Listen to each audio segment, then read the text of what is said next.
Dubai chocolate കഴിക്കാൻ ആഗ്രഹിക്കാത്തതായിട്ട് ആരും ഉണ്ടാവില്ല അല്ലേ?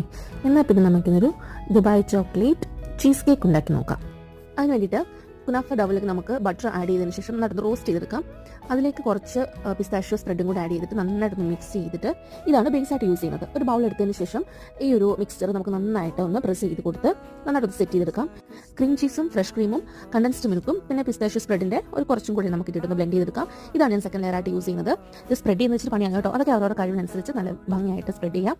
അതിലേക്ക് മൂന്നാമത്തെ ലെയറായിട്ട് എഗിൻ ഞാൻ ഇട്ട് കൊടുക്കുന്നത് നമ്മൾ ഓൾറെഡി ചെയ്ത് വെച്ചിരിക്കുന്ന ആ ഒരു കുനാഫ ഡബിൻ്റെ മിക്സ്ചറാണ്. ഏത് ചോക്ലേറ്റ് വേണമെങ്കിൽ എടുക്കാം കേട്ടോ. ഞാനിവിടെ മിൽക്ക് ചോക്ലേറ്റ് എടുത്തിട്ടുണ്ട്. അതിലേക്ക് കുറച്ച് ക്രീം കൂടെ ആഡ് ചെയ്ത് ലൂസ് ആക്കിയിട്ട് ഫസ്റ്റ് ലെയറായിട്ട് ഞാൻ ഈ ഒരു ബൗളിലേക്ക് ഒഴിച്ചു കൊടുക്കുകയാണ്. പിന്നെ ഡെക്കറേഷൻ അതും നിങ്ങളുടെ സ്വന്തം കഴിവുകളാണ്. ഞാനിവിടെ നമ്മുടെ ആ ഒരു ബേസിലിട്ട ആ ഒരു മിക്സർ തന്നെ ഒന്ന് ജസ്റ്റ് സ്പ്രെഡ് ചെയ്ത് കൊടുത്തിട്ടുണ്ട്. കുറച്ച് സമയം ഒന്ന് ഫ്രീസ് ചെയ്തതിന് ശേഷം നമുക്കിത് കട്ട് ചെയ്ത് കഴിക്കാം. കട്ട് ചെയ്ത് കഴിച്ചു കഴിഞ്ഞാൽ അടിപൊളിയാണ്. എന്താ പറയുക, നമ്മുടെ വ്ലോഗേഴ്സ് ഒക്കെ പറഞ്ഞ പോലെ സ്വർഗ്ഗം. നിങ്ങളുടെ ഫേവറേറ്റ് ഐറ്റം ആവാൻ പോകുന്നൊരു ചീസ് കേക്കാണ്. ട്രൈ ചെയ്ത് നോക്കുക.